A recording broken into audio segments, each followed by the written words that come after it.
రాముణ్ణి కొలిచినావమ్మా నిత్యం పూజలే చేసినావమ్మా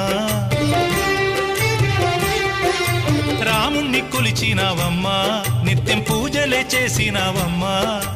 గూడు చెదిరిపాయ గుండెల విసిపాయ గూడు చెదిరిపాయ గుండెల విసిపాయ కొలిచిన రామయ్య కొండ దిగిరాడాయే వందనాలమ్మా అమ్మా వందనాలమ్మా వందనాలమ్మా